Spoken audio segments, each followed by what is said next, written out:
Fitness का dose आधा घंटा रोज। तो फिट इंडिया मुहिम को भी बढ़ाएं। हर रोज आधा घंटा योग करें, शारीरिक और मानसिक तौर पे तंदुरुस्त रहें।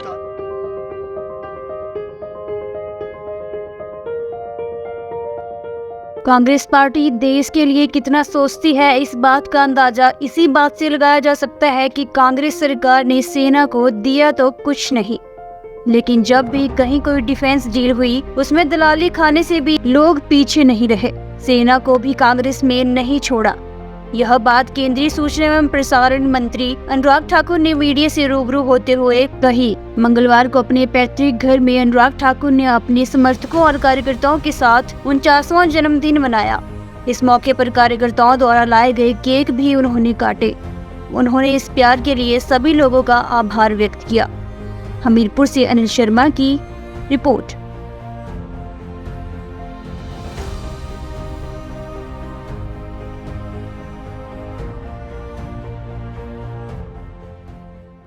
मैं सभी का आभार प्रकट करता हूं जिन्होंने जन्मदिन की शुभकामनाएं भी दी है और अपना आशीर्वाद भी दिया है। माननीय राष्ट्रपति जी, माननीय प्रधानमंत्री जी, लोकसभा स्पीकर, उपराष्ट्रपति जी से लेकर पार्टी के सभी वरिष्ठ नेताओं ने और अन्य राजनीतिक दलों से भी कई राज्यों के मुख्यमंत्रियों ने फ़ोन करके बधाई दी है।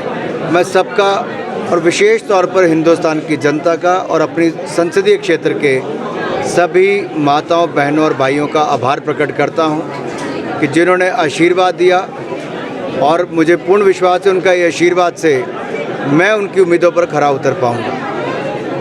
फिटनेस का डोज आधा घंटा रोज। तो फिट इंडिया मुहिम को भी बढ़ाएं। हर रोज आधा घंटा योग करें या कोई खेल कूद में पार्टिसिपेट करें, वॉक करें, कुछ भी आपको अच्छा लगता है करें जिससे कि फिजिकल एक्टिविटी हो, आप पसीना बहाएं, शारीरिक और मानसिक तौर पे तंदुरुस्त रहें। सबका साथ सबका विकास, इसी मूल मंत्र के साथ भारतीय जनता पार्टी ने काम किया और तभी 13.5 करोड़ गरीब गरीबी रेखा से बाहर निकल कर आ पाए। कांग्रेस की जब सरकारें थी तब गरीबों को और गरीबी रेखा के नीचे धकेला जाता था, ज़्यादा लोग गरीब हुए और यहाँ तक कि डॉक्टर भीमराव अंबेडकर जी को न केवल कांग्रेस पार्टी से निकाला गया, चुन चुनकर उनको चुनाव हराए गए पंडित नेहरू जी के द्वारा, और ये रिकॉर्ड कहता है कि उनको भारत रत्न भी कांग्रेस ने नहीं दिया। ये सब तब मिला जब कांग्रेस की सरकारें नहीं थी, गैर कांग्रेसी सरकारें थी। तो कांग्रेस केवल वोट बैंक के लिए नारे देती रही, किया कुछ नहीं। पंच तीर्थ मऊ हो, नागपुर हो, मुंबई, दिल्ली और लंदन, ये मोदी जी ने 5 स्थानों पर अंबेडकर जी के नाम पे पंचतीर्थ बनाए। अनुसूचित जाति वर्ग के लिए बजट में ज़्यादा बढ़ोतरी की और उनके कल्याण के लिए बहुत सारी योजनाएं चलाई। कांग्रेस जो 60 साल में नहीं कर पाई, मोदी जी ने वो 8 साल में किया। सर, महुआ केस में क्या कहेंगे? जो राष्ट्रीय सुरक्षा एक महत्वपूर्ण विषय है और ऐसी जानकारियां जो संसद से जुड़ी हों या फिर जिसके कारण किसी भी तरह का संकट खड़ा हो सकता हो, ये नेशनल सिक्योरिटी का इशू के साथ साथ भ्रष्टाचार का इशू भी है। और जैसा कि आपको पता है, जांच चल रही है। हम चाहते हैं कि उचित कार्रवाई भी हो और जांच भी जल्द पूरी हो, पूरी तथ्य सामने आए तो कांग्रेस का चेहरा एक बार फिर बेनकाब हुआ।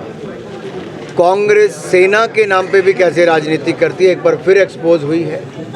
और कांग्रेस ने सैनिकों को मिलने वाले, चाहे लड़ाकू विमान हो, हथियार हो, बम हो, बंदूक हो, मिसाइल हो, सब में दलाली खाने का काम किया।